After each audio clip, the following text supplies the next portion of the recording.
Bismillahirrahmanirrahim. Assalamualaikum warahmatullahi wabarakatuh. Waalaikumsalam warahmatullahi wabarakatuh.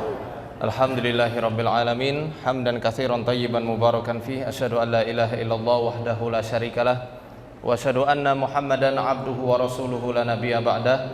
Allahumma shalli ala nabiyyina Muhammadin wa ala alihi wa sahbihi wa mawalah.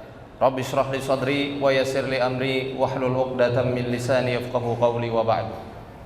Yang terhormat Bapak Ketua Pimpinan Cabang Muhammadiyah Pekajangan, Bapak Dr. Ahmad Dahlan SPOG, semoga Allah panjangkan umurnya dalam ketaatan. Yang terhormat seluruh jajaran pengurus pimpinan daerah Muhammadiyah Pekalongan dan yang berkaitan dengannya, dan yang saya banggakan seluruh rekan-rekan Komando Kesiapsiagaan Angkatan Muda Muhammadiyah yang semoga senantiasa dalam lindungan Allah Ta'ala dan diberikan kekuatan untuk senantiasa menjunjung tinggi kalimat tauhid dimanapun kita berada. Amin amin ya rabbal alamin. Semua sehat Bapak Ibu? Jangan tegang-tegang, kita nggak mau rukyah nih. Nggak ada rukyah malam ini ya. Kalau rukyah bisa subuh saya pulangnya. Ya, saya diamanahi untuk berbicara sedikit tentang nilai-nilai ketauhidan dalam bermuhammadiyah. Sebagaimana yang kita telah pahami bersama, kita ketahui bersama bahwa Muhammadiyah itu punya semboyan untuk anti TBC. Apa itu TBC? Tahayul, bid'ah dan khurafat ya. Makanya kemarin waktu rame-rame dukun-dukun palsu saya ikutan. Ya, bukan mau pansos, tidak, karena saya sudah agak populer lah. Ngapain pansos-pansos ya? Karena memang ini penting sekali ya. Banyak di antara masyarakat kita yang masih rabun tentang ketauhidan, khususnya dalam ranah pengobatan, khususnya dalam ranah dunia yang berkaitan dengan pengobatan penyakit metafisik. Namun mohon maaf, saya nggak akan bahas itu malam ini ya. Yang jelas ketauhidan ini benar-benar memiliki nilai yang amat sangat penting bagi siapa saja yang sudah dinaungi kalimat tauhid la ilaha illallah Muhammadur Rasulullah, maka dia sudah setidaknya punya nilai tiket menuju gerbang surganya Allah Ta'ala. Banyak dalil-dalil yang menjelaskan bahwa siapa saja yang dalam hidupnya ini memegang teguh nilai-nilai prinsip tauhid, tidak mencampur adukan prinsip keimanannya dengan kesyirikan sekecil apapun bentuknya, walaupun dia punya dosa yang sangat besar, maka akan Allah ampuni dan dimasukkan ke surga. Ada di dalam Sahih Bukhari sebuah hadis yang sangat terkenal bagi para tulab. Insya Allah hadis ini sudah tidak asing lagi, yakni hadis tentang hadis bitaqah. Para ulama menjelaskannya tentang hadis al-bitaqah. Apa arti bitaqah? Bitaqah itu karcis. Pernah main time zone? Ya, main time zone atau mungkin permainan yang semisal dengannya. Kalau misal kadang menang itu keluar karcisnya, ya walaupun jangan ditukar. Ya. Seenggaknya ini kita paham ya, arti bitaqah itu gambarannya adalah tiket yang keluar dari permainan, kecil tiketnya. Jadi ceritanya begini, Rasulullah SAW suatu ketika pernah bersabda di hadapan para sahabatnya, innallaha sayukhallisu rajulan min ummati ala ru'usil khalaiqi yaumal qiyamah. Sesungguhnya Allah Azza wa Jalla akan menyaring seorang laki-laki di antara umatku di hadapan seluruh makhluk di hari kiamat nanti. Fayanshuru lahu tis'atan wa tis'ina sijillan. Kemudian laki-laki itu yang dipanggil Allah itu disebarkan untuknya 99 catatan-catatannya. Fi kulli sijillin, di setiap catatan itu besarnya maddul basar, sejauh mata memandang. Pernah jalan-jalan ke pantai? Yang dimaksud sejauh mata memandang itu layaknya kita sedang mencari ujung samudera yang kita lihat di pantai. Tidak kelihatan di mana ujungnya. Pernah manjat gunung sampai puncak? Ada yang pernah mungkin ya. Kita ketika di puncak gunung mencari ujung pulau Jawa ini, itu sampai nggak kelihatan saking tingginya dan saking jauhnya, saking besarnya. Nah, kondisi laki-laki itu yang diberikan 99 catatan-catatannya, satu catatan dari 99 ini besarnya itu, panjangnya itu layaknya pemandangan yang kita lihat sejauh mata memandang, nggak kelihatan di mana pangkal dan ujungnya, saking besarnya. Bapak Ibu tahu 99 ini apa isinya? Isinya catatan-catatan kemaksiatan. 99 pangkal ujungnya nggak kelihatan, isinya kemaksiatan-kemaksiatan dan dosa-dosa. Bayangkan kalau itu catatan kita, gemeter enggak dengkulnya? Hah? Lemes moplok, aduh, mati aku. Wis mati ya. Pasti lemas. Sehingga ada sebuah riwayat yang mengatakan laki-laki itu gemetar luar biasa, menggigil ketakutan. Dia nggak bisa berkata apa-apa kala itu. Karena semua yang dilihat di catatan yang 99 itu semuanya benar. Bahkan apa yang terbesit di dalam hati tertulis di dalamnya. Di hari ini, di jam ini, di detik ini, di tempat misalnya, si fulan telah melakukan ini dan itu. Ya jelas. Itu kalau di dalam Al-Kahfi nggak digambarkan berapa catatannya. Kalau di hadisnya Bukhari 99 lembaran catatan yang panjang dan lebarnya luar biasa. Allah tanya kala itu, karena di hari kiamat tidak ada kezaliman sedikit pun bagi para hambanya. Atunkiru hada, apakah kamu mengingkari dari catatan-catatan ini? Azalamatka katabatil hafizun, apakah engkau dizalimi oleh malaikat-malaikat pencatatku? La ya Rabb, tidak ada yang aku pungkiri, dan aku juga tidak dizolimi sama malaikat-malaikat pencatat amalan yang engkau utus. Jujur hambanya ya, karena nggak ada yang, menurut dia tuh nggak ada yang bisa diandalkan lagi. Afalaka udhrun, apakah engkau punya uzur? Kenapa kamu bisa sampai melakukan kemaksiatan hingga penuh 99 catatan yang besarnya seperti ini, isinya dosa-dosa semua? La ya Rabb, nggak ada. Aku nggak punya alasan. Ya karena memang aku ahli maksiat. Ketika di dunia susah buat mengendalikan hawa nafsu ya Allah. Ditanya lagi sama Allah, apakah kamu punya kebaikan yang bisa kamu andalkan di hari ini? Hamba itu jawab, tidak ada. Tapi Allah yang nimpali, bala, kamu punya. Kamu lupa ya, kamu itu punya. Akhirnya Allah mengeluarkan bitokoh, secarik tiket karcis. Bitokoh itu karcis kecil, lebar dan panjangnya tidak seperti 99 catatan kemaksiatannya. Ternyata di bitokoh itu ada tulisan asyhadu an la ilaha illallah wa asyhadu anna muhammadar rasulullah, kalimat tauhid yang ternyata masih tersimpan rapi di sanubarinya, yang tidak pernah dia kotori dengan kesyirikan apapun ketika dia hidup di dunia.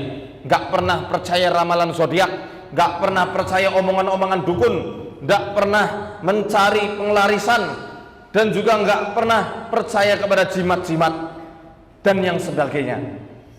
tidak juga menjadikan tandingan-tandingan di sisi Allah dengan sesuatu apapun, terjaga ketauhidannya. Akhirnya antara satu karcis ini dengan 99 catatan keburukannya ditimbang sama Allah. Lihatlah wahai hambaku, ternyata lebih berat satu karcis yang isinya asyhadu an la ilaha illallah wa asyhadu anna muhammadar rasulullah. Kalimat tauhid ternyata lebih berat dan menghapus 99 catatan kemaksiatannya, dia dipersilahkan masuk surga. Ini hadis sahih.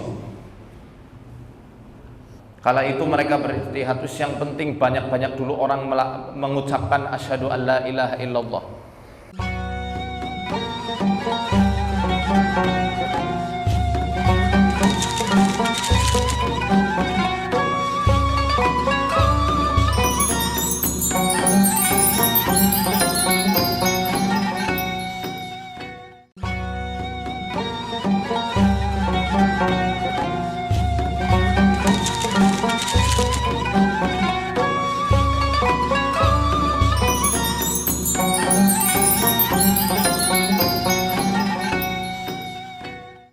Orang yang terpuji, susuhunan kalau zaman dulu, makanya disebut walius tanah, ada 9 orang.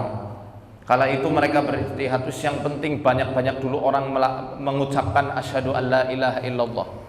Makanya Kanjeng Sunan Kalijogo itu ketika mengadakan pertunjukan wayang kulit, tiket untuk masuknya apa?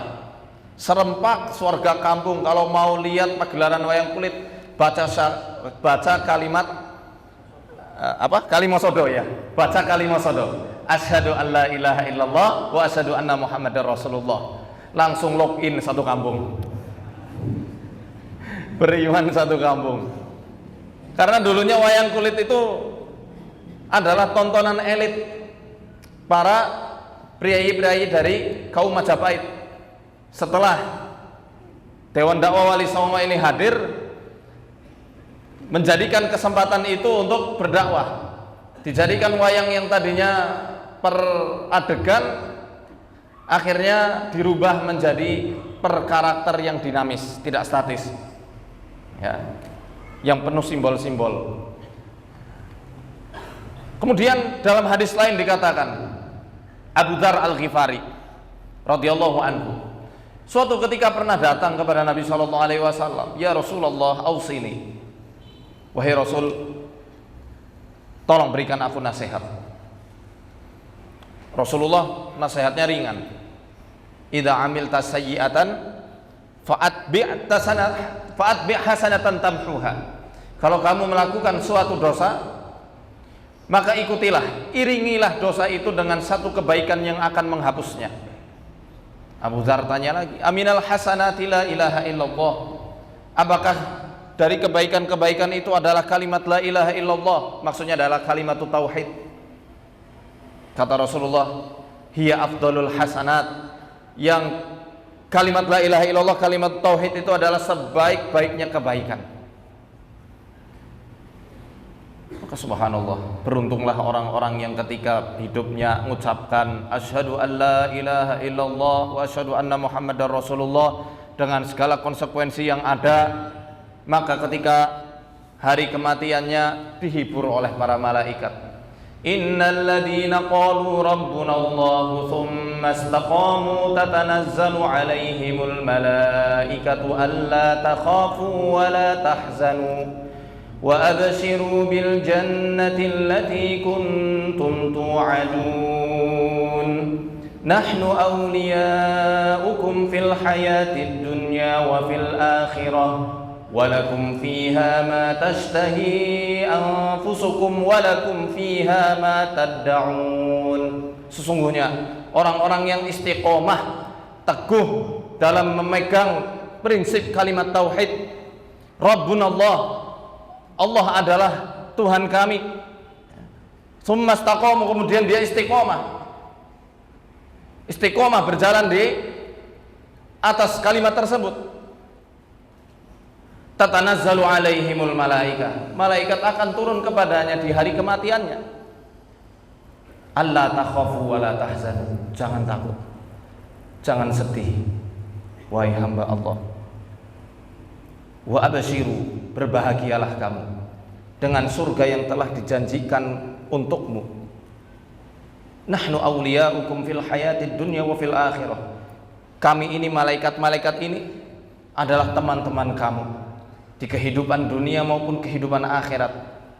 Yang di kehidupan akhirat ini kelak kamu akan mendapatkan segala apa yang kamu inginkan. Di surga nanti akan mendapatkan segala apa yang kamu inginkan, dihibur. Berbeda keadaannya sama orang-orang yang musyrik, orang-orang yang zalim. Walau tara idh yatawaffal ladzina kafarul malaikatu yadribuna wujuhahum wa adbarahum wa dhuqu adzabal hariq. Kalau kamu lihat bagaimana orang-orang kafir itu dicabut nyawanya sama malaikat. Malaikat-malaikat maut beserta pasukannya itu memukulnya dari arah depan dan dari arah belakangnya sambil mengatakan, rasakanlah azab yang membakar ini. Ngeri. Antum nggak bakal kuat membayangkannya. Yang jelas mengerikan sekali, ya. Dan matanya ya nggak seperti gambaran kita di dunia. Dari mulut dan hidungnya itu keluar bara api yang membara, dan rambutnya yang berdiri tegap layaknya apa di sana dibilangnya, layaknya duri-duri, ya, kayak landak lah. Mengerikan sekali, dengan lidah yang menjulur. Pingsan langsung Nabi Ibrahim. Seginikah mengerikannya engkau, wahai malakul maut? Sehingga beliau langsung meminta kematian yang baik. Nabi Ibrahim Khalilullah masih minta akhir yang baik. Lah kita untuk minta husnul khotimah aja jarang sekali, malah meremehkan tauhid. Masih nyoba-nyoba nyari ramalan gimana nih pekan ini ya, kondisi keuangan, lihat di majalah itu. Masih percaya piara perkutut, apa namanya itu? Gondomayit apa namanya? Turonggo atau yang semisalnya lah. Katanya membawa sial. Aduh. Itu namanya tatoyur. Tatoyur yang semacam itu walaupun remeh tapi bisa mengikis keimanan kita. Apalagi percaya kepada omongan-omongan dukun. Makanya Rasulullah SAW di zaman beliau itu pernah ada calon dukun cilik. Kalau orang sekarang ngomongnya anak-anak indigo, zaman Rasul sudah ada. Istilah indigo kan baru muncul 1982, diprakarsai oleh Nancy Entep. Beliau dosen ilmu kejiwaan dari San Diego University Amerika Serikat, seorang konselor dan juga cenayang. Dia bisa melihat aura-aura warna manusia. Ada yang warnanya biru, ada yang warnanya ungu, ada yang warnanya merah, ada yang warnanya kuning, hijau dan lain-lainnya. Kenapa disebut indigo? Karena Nancy ini melihat ada beberapa anak-anak generasi baru menurut dia. Karena generasi milenial ini berawal dari tahun 81 sampai 96. Itu milenial. Jadi kalau antum-antum ini yang lahiran 81 sampai 96 itu generasi milenial. 97 sampai 2012 itu generasi zilenial, Gen Z. 2013 sampai 2025 itu generasi alfa. Itu pembagian-pembagian orang itu saja ya. Jadi mereka anggap Nancy ini melihat ada orang-orang pembaharu ini, anak-anak yang lahir kala itu auranya kok indigo. Indigo itu nama warna biru nila, warna nila, biru keunguan ya, biru keunguan. Dan rata-rata anak yang warna auranya itu indigo menurut Nancy Entep memiliki kecerdasan di atas rata-rata manusia pada umumnya. Bahkan memiliki kepekaan untuk berinteraksi dengan antar dimensi. Namun kejadian ini sebenarnya sudah lama, bahkan 1 milenium sebelumnya. Di zaman Rasulullah SAW sudah ada orang indigo. Di zaman Nabi Musa alaihissalam juga ada orang indigo namanya Samiri. Bukan hanya dia, nggak hanya bisa lihat jin tapi lihat malaikat. lebih sangar. Nah, kalau zaman Rasulullah ada anak indigo ini namanya Sofi ibnu Sayyad. Siapa namanya? Sofi ibnu Sayyad. Sofi ibnu Sayyad ketika masa remajanya itu, kesaktiannya luar biasa. Dia terkenal bisa membaca pikiran orang.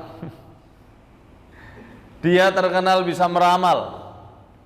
Hingga kala itu Amirul Mukminin Umar bin Khattab radhiyallahu anhu meminta izin kepada Rasulullah. Ini kayaknya dajjal wahai Rasul. Aku izin menggal kepalanya. Itu Umar. Tegas ya. Dilarang sama Rasul, jangan. Kalau memang dia dajjal asli, kamu nggak bakal bisa membunuh. Kamu nggak bakal bisa membunuh karena yang sudah ditetapkan membunuh dajjal siapa? Nabi Isa alaihissalam, bukan Umar. Jadi ngapain kamu ngunuskan pedang? Kalau dia bukan dajjal, nanti malah jadi fitnah bagi kaum muslimin yang asal nebas. Akhirnya diuji langsung sama Rasulullah SAW. Pertama diuji dengan beliau menyembunyikan suatu ayat di dalam surat Ad-Dukhan.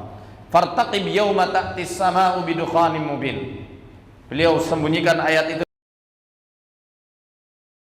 Ibnu Sayyad karena dia dibantu sama jin, dia hanya mampu mendengar ucapan jin berupa duh saja karena jinnya nggak hafal Quran. Nih, jinnya nggak hafal Quran karena itu ayat baru turun sepertinya. Fartaqib yauma ta'tis sama'u bidukhanin mubin.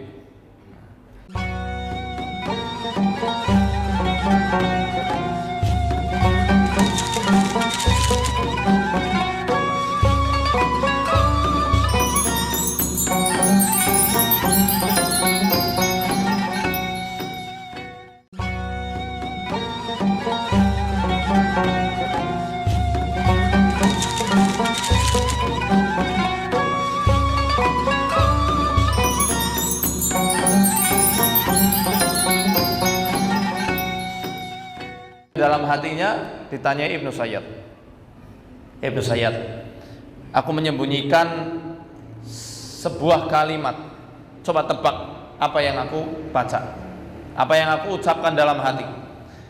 Ibnu Sayyad karena dia dibantu sama jin, dia hanya mampu mendengar ucapan jin berupa duh saja karena jinnya nggak hafal Quran. Nih, jinnya nggak hafal Quran karena itu ayat baru turun sepertinya. Fartaqib yauma ta'tis sama'u bidukhanin mubin. Duh, duh, duh. Kata Rasul, wah, dia cuma bisa nangkep duh. Berarti itu kalimat terpotong. Allah tutup penglihatan jin, pendengaran jin untuk bisa membaca apa yang ada dalam hatinya Rasulullah. Akhirnya diuji lagi. Mata taro, apa yang kamu lihat? Inni ara arsan 'alal ma haulahul hayyat. Aku melihat ada singgasana yang terbangun di atas air, di sekelilingnya itu banyak sekali ular-ular. Banyak ular. Kata Rasulullah, "Dzaka arsyu iblis." Yang kamu lihat itu singgasananya iblis. Singgasana iblis. Apa Rasul langsung mengapresiasi? Tidak. Alam-alam jin itu bersekat-sekat, bertingkat-tingkat sampai nembus dimensi. Singgasananya iblis berarti sakti. Sakti. Yang bantu dia bukan jin kelas kuntilanak dan pocong, bukan. Yang bantu dia ya sekelas ifrit. Ifrit. Kata Rasulullah, "Ikhsa falan ta'du wa qatrab." Ikhsa ini kalau kata Ibnu Battal di dalam syarahnya adalah ungkapan yang biasa disampaikan orang Arab untuk gusah apa yang gusah? Ngusir, untuk ngusir anjing. Kenapa dibilang ikhsa? Karena biasanya diungkapkan untuk seseorang yang berucap dan melakukan tindakan yang tidak pantas dan tidak layak. Jadi Rasulullah tidak mengapresiasi, oh kamu calon wali murid.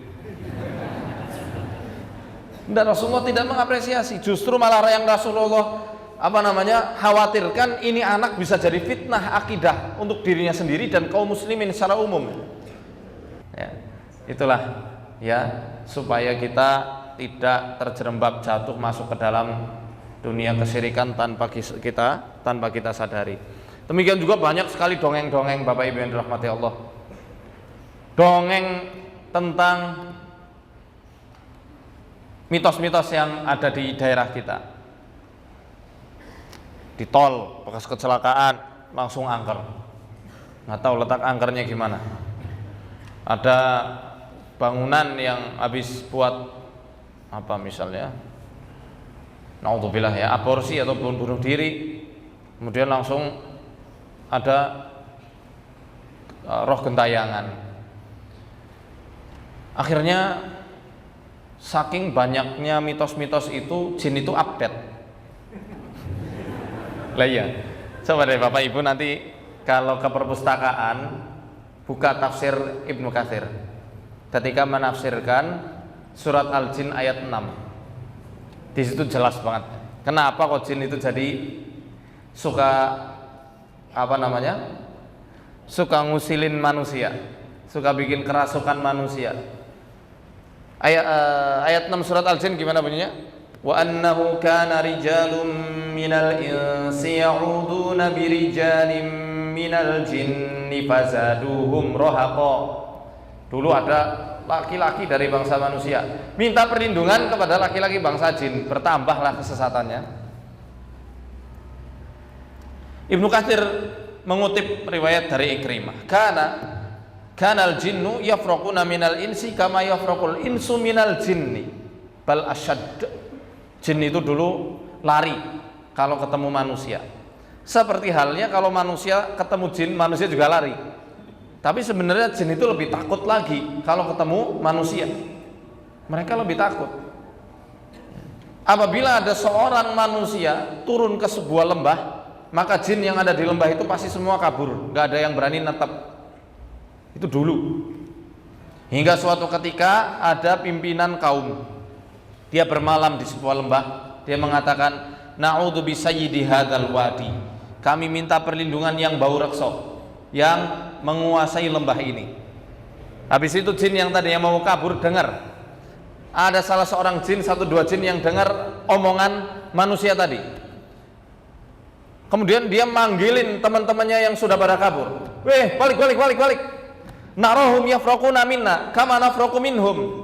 Kami lihat ternyata manusia takut sama kita seperti halnya kita takut pada mereka. Fadanau minhum fa asabuhum bil khabali wal junun. Yang tadinya mau pergi, mereka kembali mendekat, membuat manusia itu bebal dan gila, dibikin kesurupan.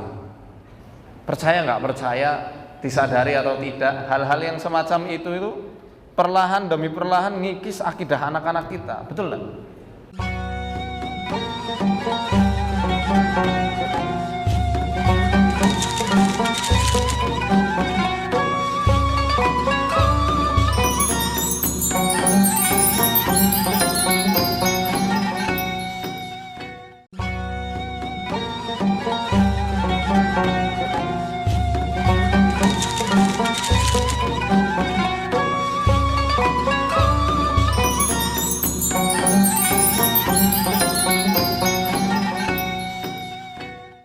Percaya nggak percaya, disadari atau tidak, hal-hal yang semacam itu perlahan demi perlahan ngikis akidah anak-anak kita, betul nggak? Akhirnya apalagi kalau nggak ada arahan yang baik, akhirnya mereka mencari figur untuk bisa menaklukkan apa yang mereka takuti. Nggak heran kenapa banyak ritual-ritual. Karena banyak di antara masyarakat kita yang belum paham solusi syariatnya itu kayak gimana untuk menghindarkan diri dari gangguan-gangguan mereka, dari ketakutan-ketakutan pada mereka. Apalagi soal santet, tenung, teluh, pasti di antara yang hadir di sini ada yang mau konsultasi. Betul nggak? Maksudnya saya di mana-mana ngisi itu pasti ada aja. Ustaz, jodoh saya belum datang. Sini kirim CV, kita ta'arufkan kalau mau. Yang niat, saat saya auranya ditutup orang. Sejak kapan manusia bisa menutup aura orang lain? Aura mau terbuka, lakukan amal soleh yang wajib dikerjakan, tambahi amalan sunnah. Karena ketika Allah sudah mencintai seorang hamba, Allah seru Jibril, Jibril, aku cinta sama si fulan. Mas siapa namanya? Aku cinta sama Aldi. Amin. Ya. Maka Jibril, cintailah Aldi. Kemudian Jibril akan berkata kepada seluruh penduduk langit, wahai penduduk langit, Allah telah mencintai Aldi dari ma'had fastabiqul khairat. Wah. Maka cintailah dia. Seluruh penduduk langit akan mencintainya. Kemudian ya, Allah akan memberikan al-qabul, kerelaan di antara penduduk bumi. Setiap orang yang berpapasan dengan Mas Aldi ini sejuk hawanya, langsung ingat akhirat, ingat mati, langsung luluh hatinya yang tadinya keras, damai rasanya untuk diajak ngobrol enak. Ada ya orang-orang kayak gitu ya, banyak. Mungkin mereka punya amalan-amalan rahasia yang dengan amalan itu Allah Ta'ala memberikan bonus berupa apa? Penerimaan dan kerelaan di antara penduduk-penduduk bumi, sehingga energi yang terpancar itu positif, nyenengin. Demikian sebaliknya, saat auraku tertutup, kenapa ya? Jangan salahin jin terus, nanti demo jinnya. Coba koreksi diri, jangan-jangan maaf, pernah durhaka ke orang tua, lupa belum minta maaf. Kan kita tahu ridhonya Allah tergantung ridho siapa? Orang tua. Jangan-jangan maaf banget, pernah mengambil hak Bani Adam, belum kita kembalikan, masih berkecimpung dalam dunia ribawi. Siapa yang riba berarti nantang perang kepada Allah. Hadisnya belum final di situ. Sebaliknya, kalau Allah membenci seorang hamba, dipanggil namanya, aku benci fulan wahai Jibril, bencilah dia. Kemudian Jibril istilahnya broadcast ke seluruh penduduk langit, penduduk langit, Allah benci sama si fulan, bencilah dia. Seluruh penduduk langit membencinya, dan kemudian akan disematkan kebencian di antara penduduk-penduduk bumi yang melihatnya. Sehingga ketika dia mati bukan innalillahi tapi alhamdulillah. Banyak yang kayak gitu. Ini nelangsani, jangan malah diketawain, nelangsani. Jangan sampai kita seperti itu. Hadirnya nggak diharapkan, matinya nggak ditangisi. Melas banget itu. Khosirat dunia wal akhirah. Pernah nggak nemuin orang belum apa-apa ini, kenal aja belum, tiba-tiba antum bete sendiri, tiba-tiba moodnya hilang, bete aja bawaannya. Pernah enggak? Mungkin beberapa kali pernah. Kalau nanya saya sering. Ya, ada beberapa hal yang aduh kenapa ini? Kenapa saya baru datang belum kenal beliau, tiba-tiba kok rasanya berat hati saya. Sesak, bukan sesak nafas kayak asma, bukan. Sesak, penat gitu. Malas lihatnya itu. Pernah enggak? Pernah. Beberapa kali, sering malah kalau dalam hal-hal ketika kita ketemuan sama orang. Itu apa itu? Jin bukan? Bukan, itu firasah. Dan memang ya sebagai sunatullah, fitrah, ketika Allah nggak suka karena ada amalan buruk yang lupa ditobati, pasti akan ada kebencian-kebencian yang disematkan supaya penduduk bumi ya merasakan ketidaknyamanan ketika hadir di dekatnya. Akhirnya mau ngelamar kerja ditolak duluan, belum aja nyerahkan formulirnya, mapnya, langsung enggak, udah bete duluan itu HRD-nya atau orang yang mau nerimanya itu. Mau ngelamar akhwat, mau ngelamar atau baru ta'aruf sama mas-mas, tiba-tiba mas-masnya berpaling, balik kanan gerak. Demikian juga sebaliknya, baru mau melamar calon mertuanya itu nggak jadi calon mertua, jadi kenangan saja itu sudah. Enggak. Anak saya lagi pengen mau nerusin kuliah. Itu kalau gitu antum harus tahu diri. Maksudnya antum ditolak lamarannya. Nggak usah ngoyo. Oke siap, saya akan tunggu sampai selesai kuliah. Oh enggak, nanti mau lanjut sampai S3. Itu bahasa isyarat belum. Kita harus peka. Cari yang lain gitu. Aduh mohon maaf ya. Moga-moga yang masih jomblo diberikan jodoh yang solehah, soleh juga sesuai idamannya. Amin. Maaf ini kalau guyonnya terlalu keterlaluan. Mohon maaf ya kalau menyinggung. Nah, intinya kalau kayak gitu keadaannya coba deh muhasabah, istighfar banyak-banyak. Ya, nggak apa-apa, tenang aja. Bukan jin, bukan. Istighfar banyak-banyak. Ya. Allah Ta'ala itu dikabarkan oleh Nabi SAW, la ahadun aghyaru minallahi ta'ala, tidak ada seorang pun yang lebih pencemburu daripada Allah. Maksudnya tidak ada yang lebih pencemburu daripada Gusti Allah. Dalam matan hasil dikatakan walidzalika harramal fawahisha ma zahara minha wa ma batan. Oleh karenanya Allah Ta'ala mengharamkan perbuatan keji, baik perbuatan keji yang terang-terangan maupun yang tersembunyi. Wala ahadun ahabba ilaihil madhu minallahi ta'ala, dan tidak ada sesuatu yang paling senang di alam dipuji ketimbang Gusti Allah Azza wa Jalla. Jadi Allah itu pencemburu. Kalau misalnya ada di antara keharaman yang kita dawamkan, kelihatannya sih alim, tapi kalau sendiri ada hal yang kita sembunyikan, perbuatan-perbuatan itu, perbuatan ringan, dosa yang kita sembunyikan, itu kata Ibnu Rajab Al-Hambali ketika mensyarah sebuah hadis tentang amalan penghuni surga dan amalan penghuni neraka, ya, kebanyakan sebab orang mati su'ul khatimah adalah perbuatan dosa yang selalu dia remehkan, yang tidak kelihatan di pandangan mata manusia secara umum, tapi selalu dia lakukan sehari-harinya dan tidak ditobati. Demikian juga sebaliknya, seringnya yang membuat orang husnul khotimah, kematian yang baik, moga kita masuk yang husnul khotimah ya, amin, adalah karena ada amalan-amalan baik, walaupun itu terlihat remeh, tapi dijalankan secara terus-menerus sampai akhir hayatnya, dan itu tidak kelihatan sama pandangan manusia lainnya, hanya dia dan Allah saja yang tahu, maka itu yang menjadi sebab dia husnul khatimah. Ingat, Allah pencemburu, tapi Allah senang banget dipuji, dan Allah maha mensyukuri, maha berterima kasih kepada hamba-hambanya yang mendekat kepada Allah Ta'ala.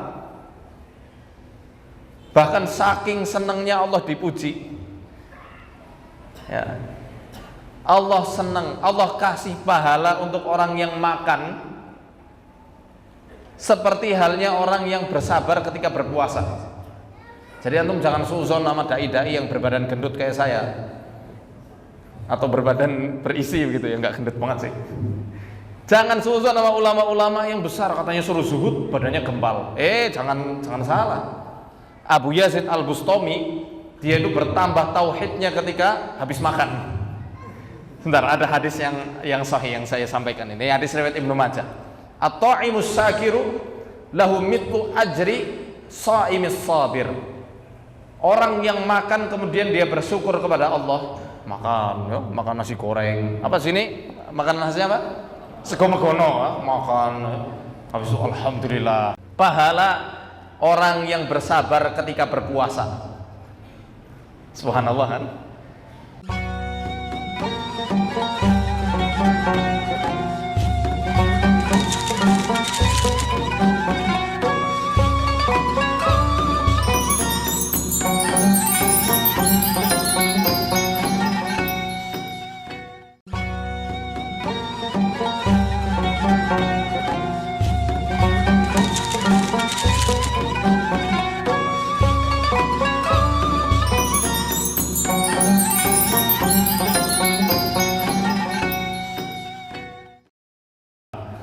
Itu baginya akan mendapatkan pahala orang yang bersabar ketika berpuasa. Subhanallah kan? Maha pemurahnya Allah, senang dipuji, dan memang Allah lah yang layak untuk dapat pujian. Maka oke mangane Wareg, alhamdulillah, matur nuwun ya Allah. Dapat pahala orang berpuasa yang sabar ketika berpuasa. Ini hadis sahih loh ya. Saya anti menyampaikan hadis dhaif. Ini hadis yang sahih. Enak kan?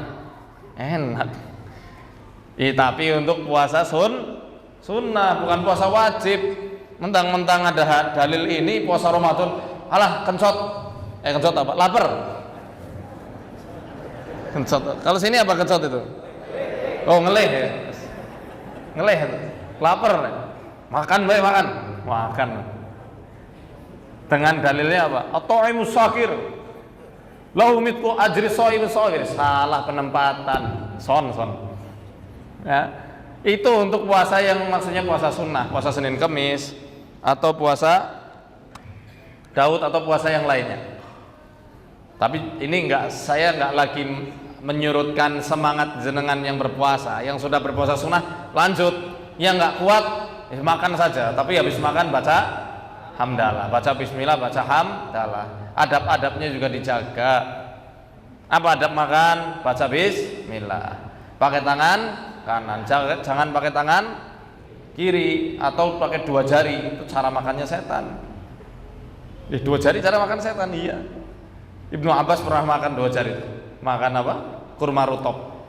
Kata Rasul, la taqul bi isba'aini fa innama hadhihi min aqlati syaitan walakin kul bi thalathati asabi'. Jangan kamu makan dengan dua jari.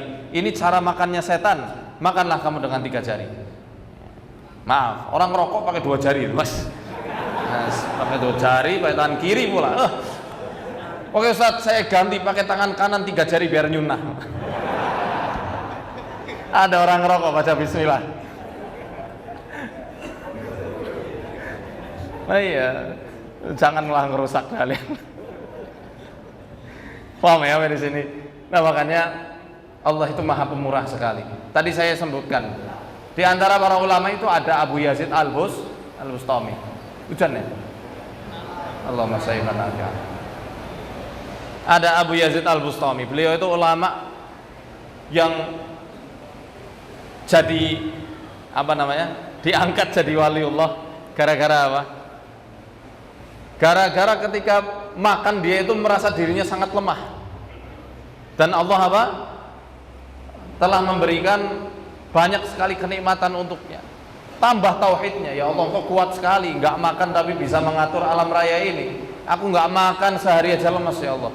Tambah ketauhidannya itu gara-gara makan. Jadi untuk masuk surga insya Allah sangat ringan. Tapi ingat, untuk masuk neraka juga jangan diremehkan. Banyak sekali hal-hal yang bisa menggelincirkan seorang untuk kepleset ketika di sirat nanti. Semoga Allah tetapkan langkah kaki kita supaya bisa masuk surga tanpa adab dan tanpa hisab yang berat. Amin amin ya rabbal alamin. Saudara-saudaraku yang dirahmati Allah Ta'ala, jam berapa ini?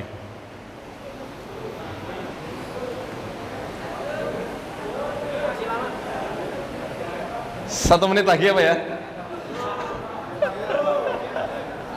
Baik.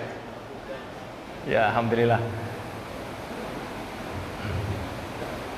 Tentang perkara tauhid, saya kembali lagi tadi ke masalah apa? Prinsip-prinsip ketauhidan. Kita harus gimana sih? Apa yang dimaksud dengan tauhid? Tauhid itu apa? Tauhid itu ya berasal dari kata wahada yuwahidu tauhidan, yang artinya adalah menjadikan satu-satunya, mengesahkan dari hak-haknya Allah Ta'ala. Berarti kita berdoa, sholat, beribadah hanya untuk Allah, bukan untuk kepentingan yang lain. Demikian juga kita mengesahkan Allah dari segala hal-hal yang memang itu Allah sendiri saja yang mampu melakukannya. Kita meyakini Allah yang menciptakan, Allah yang memberikan rezeki, Allah yang mematikan, Allah yang menghidupkan, Allah juga yang menyembuhkan, dan seterusnya. Ya. Dan kenapa kok kalimat syahadat ini bercabang dua tapi dijadikan satu rukun? Asyhadu an la ilaha illallah wa asyhadu anna Muhammadar Rasulullah. Ya. Karena dari dua kalimat ini muncul beberapa konsekuensi dan syarat supaya ibadah kita diterima Allah Ta'ala. Pertama, asyhadu alla ilaha illallah. Apa artinya itu? Aku bersaksi tidak ada Tuhan selain Allah. Konsekuensinya kita ibadah harus dilandasi dengan ikhlas lillahi ta'ala, bukan untuk yang lain. Demikian juga wa asyhadu anna Muhammadar Rasulullah. Konsekuensinya kita beribadah ya harus sesuai ittiba sunnahnya Kanjeng Nabi Muhammad SAW. Jadi dua landasan inilah yang akhirnya nanti menjembatani kita untuk sampai kepada keridhaan Allah dengan amalan-amalan yang tidak seberapa ini. Kalau kita dirasa sangat fakir dengan amalan-amalan, jarang sholat tahajud, jarang puasa sunnah, jarang melakukan sholat sunnah rawatib, setidaknya berpegang teguhlah dengan kalimat tauhid. Jangan sampai tergelincir dengan mitos-mitos tatoyur yang ada. Tatoyur itu apa? Tatoyur itu adalah anggapan sial. Misalnya bulan Suro, jangan nikah, nanti rumah tangganya nggak langgeng. Ini tatoyur. Ada yang ngeles. Kan kita menghormati cucu Kanjeng Nabi yang dibunuh ketika bulan Suro. Anaknya Rasulullah Ibrahim meninggal bulan apa? Syawal. Tapi kenapa bulan Syawal malah Rasulullah nyuruh umatnya untuk nikah?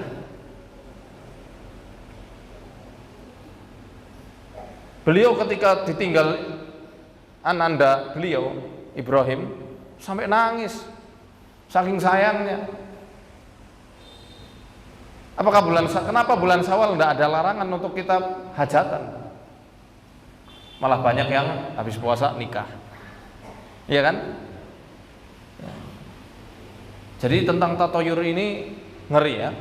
Man raddatuhu at-tiratu an hajatin faqad asyraka. Siapa yang dia itu mengurungkan hajatnya, keperluannya karena adanya anggapan sial, maka dia telah melakukan kesyirikan. Maka ngeri ya. Ngeri tentang hal-hal yang semacam itu. Rasulullah SAW ini ada hadis Ukasyah, hadis yang terkenal dengan hadis Ukasyah, yang ketika Rasulullah SAW itu diperlihatkan beberapa orang Rasul atau Nabi. Ada yang masuk surga bersama serombongan umatnya, ada yang masuk surga hanya dengan 2 orang umatnya saja, ada yang masuk surga hanya sendirian, umatnya masuk neraka semua. Hingga suatu ketika Rasulullah melihat masih di dalam pemandangan yang sama, ada umat yang banyak sekali masuk surga. Dikiranya itu umatnya Rasul, ternyata disampaikan kepada beliau, bukan, ini umatnya Musa. Lalu mana umatku? Itu umatmu. Lebih banyak dari itu sampai menutupi ufuk yang ada di langit. Saking banyaknya. Jadi umat Rasulullah itu punya keutamaan besar ya. Banyak yang masuk surga. Semoga insya Allah itu kita juga termasuk di dalamnya, amin. Nah, dari banyaknya umat itu ada 70.000 orang. Nah ini 70.000 orang yang masuk surga tanpa hisab dan adab, tanpa dihisab, tanpa disiksa dulu. Para sahabat waktu itu nanya, siapa 70.000 orang ini wahai Rasul? 70.000 orang ini kuotanya sedikit kan. Rasul masuk rumah dulu, nggak langsung menyebutkan apa kriterianya. Kemudian para sahabat saling berandai-andai, semoga 70.000 orang ini adalah para sahabatnya Rasul. Semoga 70.000 orang ini adalah orang yang ketika dalam hidupnya dia memegang teguh prinsip Islam dan meninggal dalam keadaan Islam, dan banyak harapan-harapan yang lainnya. Ketika Rasulullah keluar, beliau memberikan 3 kriteria ciri-ciri orang yang masuk surga tanpa hisab dan adab. Humul ladzina la yastarqun wa la yaktawun wa la yatatayyarun wa ala rabbihim yatawakkalun. Mereka yang tidak pernah minta ruqyah, tidak diobati dengan sundutan besi panas, dan tidak bertatoyur atau beranggapan sial, dan mereka orang-orang yang tawakalnya sempurna kepada Tuhannya. Wow, nggak boleh minta ruqyah. Nah, yang dimaksud tidak minta ruqyah di sini adalah tidak minta ruqyah syirkiyah, ruqyah yang syirik. Kalau ada orang yang melarang orang lain minta ruqyah dengan hadis ini nggak tepat, nggak paham bahasa Arab. Humul ladzina la yastarqun. La yastarqun ini fi'lun nahyi atau khobar, kabar atau kalimat larangan. La yastarqun mengabarkan, khobar, mereka yang tidak pernah minta ruqyah, bukan kalimat larangan. Paham? Karena banyak hadis-hadis yang Rasulullah itu pernah menyuruh istrinya untuk memintakan ruqyah khusus untuk orang yang kena ain. Demikian juga ketika anak-anak sepupunya Ja'far bin Abi Thalib yang kurus-kurus, Rasulullah menyuruh untuk supaya diruqyah oleh orang lain yang ahli dalam ruqyah. Ya. Kai ini sundutan besi panas untuk mengobati luka biasanya zaman dulu. Dan tatayur, ya, tidak beranggapan sial, mereka yang tawakalnya sempurna kepada Allah Ta'ala. Jadi kalau misal kau masih berkeyakinan, ya monggo saja, boleh-boleh saja, silakan berkeyakinan, nggak usah minta ruqyah, nggak apa-apa. Ya.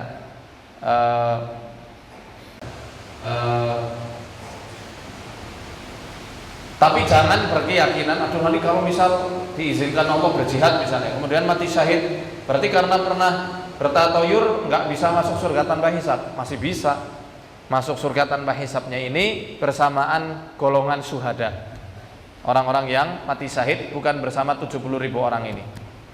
Baik ya, mungkin itu yang bisa saya sampaikan pada kesempatan malam hari ini. Allahu minkum. Selebihnya mungkin saya kembalikan kepada Bapak pembawa acara. Arsadani Allah yakum. Assalamualaikum warahmatullahi wabarakatuh. Doa. Baik, kita doa bersama-sama. Astaghfirullahaladzim, astaghfirullahaladzim, astaghfirullahaladzim. Alhamdulillahirabbil alamin hamdan yuwafi ni'amahu wa yukafi'u mazidah. Ya Rabbana lakal hamdu kama yanbaghi li jalali wajhikal karim wa 'azimi sultanik. Allahumma salli ala Muhammad wa ala ali Muhammad kama sallaita ala Ibrahim wa ala ali Ibrahim wa barik ala Muhammad wa ala ali Muhammad kama barakta ala Ibrahim wa ala ali Ibrahim fil alamin innaka Hamidum Majid.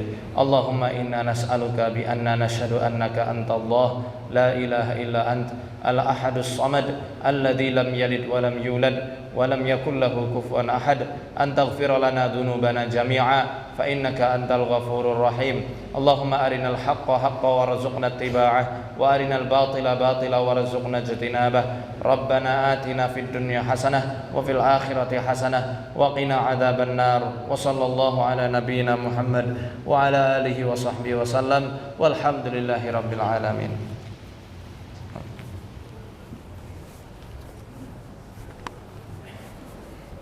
Terima kasih disampaikan kepada Ustaz Reza.